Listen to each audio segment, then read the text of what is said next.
Warahmatullahi wabarakatuh. Selamat datang di video saya Randy Agusti Maulid, mahasiswa dari Universitas Digitek ya. Nah, hari ini saya akan membawakan presentasi yang mungkin sangat menarik mengenai dinamika dunia bisnis. Nah, kita akan membedah mengapa sebuah brand bisa mencapai puncak kesuksesan yang fenomenal dan mengapa sebuah raksasa global pun bisa tumbang di pasar tertentu. Nah, kita akan belajar dari kisahnya Bittersweet by Naja, Scarlett Whitening, Mixu, dan studi kasus kegagalan di bidang F&B. Yang pertama ada Bittersweet by Najla. Siapa sih yang nggak kenal Bittersweet by Najla? Nah, dessert box yang sudah Indonesia lah. Indonesia sudah terkenal, siapa yang nggak tahu keunikannya, keenakannya. Nah, jadi apa sih rahasianya? Nah, Najla ini bukan sekedar menjual kue guys, tapi dia menjual yang namanya pengalaman. Nah, kalau misal kalian menggali lebih dalam tentang Bittersweet by Najla, kalian pasti tahu kenapa pengalaman menjadi rahasia sebuah kesuksesannya. Nah, mereka adalah pioner dessert box Indonesia. Jadi mereka punya strategi utamanya itu adalah personal branding sang pemiliknya langsung atau enggak Najlanya langsung. Nah, Najla membangun kepercayaan konsumen dengan menunjukkan proses pembuatan yang higienis dan bahan premium secara transparan di media sosial.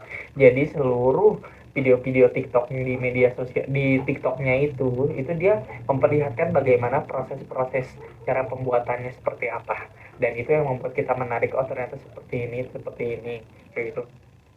Karena karena apa yang kita lihat dari produknya itu kita belum tentu tahu bagaimana prosesnya, sebersih apa prosesnya, sehigienis apa prosesnya.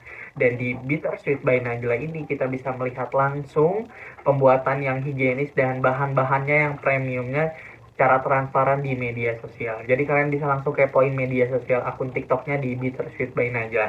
Nah, untuk pelajaran pentingnya nih, jadilah yang pertama dan bangunlah koneksi emosional dengan konsumen.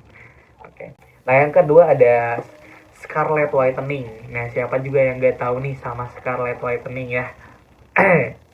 Ini adalah contoh sempurna bagaimana brand lokal bisa terlihat seperti brand global. Nah, dengan strategi celebrity branding, mereka tidak tanggung-tanggung menggandeng bintang Korea papan atas.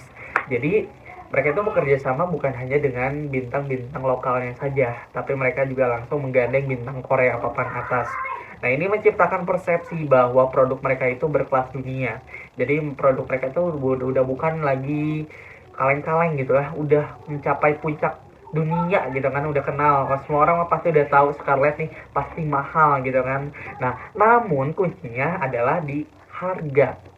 Jadi sebagus apapun namanya, sebesar apapun brandnya, tapi tetap Indonesia itu pasti melihatkan harganya. Jadi walaupun mereka menawarkan kemewahan gitu dengan nama brandnya, tapi dengan harga yang sangat terjangkau bagi masyarakat luas, mereka mengeluarkan harga yang mulai dari 30 ribuan aja gitu kan. Jadi walaupun nama brandnya itu udah mendunia, walaupun udah terlihat mahal dari namanya aja, tapi harganya udah bisa masih dijangkau oleh masyarakat kecil kayak gitu.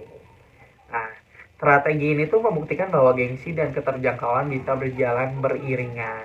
Oke, seperti itu. Dan yang ketiga ada Mixu, Ice Cream MT. Jadi siapa sih yang nggak tahu Mixu? Fenomena malaikat pencari ruko kosong. Nah, Mixu sukses besar bukan karena rasa yang paling enak di dunia ya guys, tapi karena efisiensinya. Mereka memiliki pabrik bahan bakunya sendiri, sehingga harga jual mereka hampir mustahil dikalahkan oleh kompetitor gitu kan ya guys. Jadi walaupun ini brand brand internasional ya guys, brand internasional, tetapi Mixu ini tetap masih jadi ice cream MT nomor satu di Indonesia, karena dari rasanya yang enak juga sama ya, udah pasti kalau misalnya dibandingkan sama kompetitor lain, menurut saya Mixu emang paling enak gitu kan ya.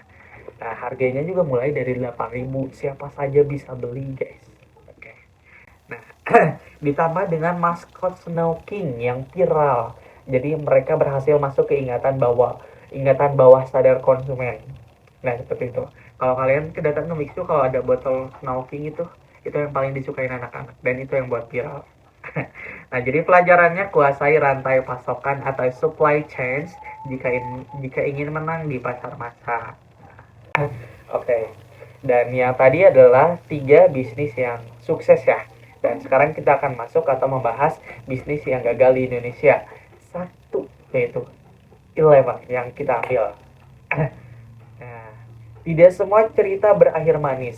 Mari kita bahas Eleven Indonesia atau yang akrab kita kenal Sevel. Nah, di awal tahun 2010, Sevel adalah tempat nongkrong nomor satu di Indonesia. Namun pada tahun 2017, mereka terpaksa menutup gerai atau menutup seluruh gerainya. Nah, mengapa brand sebesar ini bisa gagal total di pasar Indonesia? Nah, yang pertama ada beberapa faktor fatalnya ya. Ketidakseimbangan model bisnis. Jadi Sevel ini sangat ramai, tapi banyak pengunjung yang hanya membeli satu minuman, namun nongkrongnya itu sampai berjam-jam. Atau di mereka itu hanya memanfaatkan wifi-nya saja, ya guys ya. Nah, hal itu jadi pendapatan mereka itu tidak sebanding dengan biaya listrik dan AC yang tinggi gitu. Seperti itu. Jadi pendatang hanya membeli satu minuman tapi nongkrongnya berjam-jam sampai hingga memanfaatkan wifi-nya ya, sehingga itu tidak sebanding dengan pendapatan-pendapatannya itu ya, biaya listrik dan AC yang tinggi. Nah, yang kedua ada regulasi pemerintah. Nih, larangan penjualan minuman beralkohol di minimarket memutus sumber keuntungan terbesar mereka, seperti itu. Jadi di Indonesia ini kita tidak boleh menjual minuman beralkohol di minimarket ya guys ya. Nah, dan yang ketiga ada ekspansi yang terlalu agresif dengan keuntungan yang besar tanpa profitabilitas yang sehat. Nah, ini adalah peringatan ya bagi kita, ramai pengunjung tidak selalu berarti bisnis itu sehat. Nah, jadi dunia bisnis itu tidak pernah berhenti berputar karena keberhasilan meninggalkan jejak untuk kita ikuti dan kegagalan memberikan pelajaran agar kita tidak jatuh di lubang yang sama. Nah, sekian dari video yang saya buat hari ini atau presentasi hari ini. Terima kasih atas perhatiannya. Sekarang saya buka sesi tanya jawab. Jika ada yang ingin diskusikan lebih lanjut, kalian boleh komen saja di bawah video ini ya.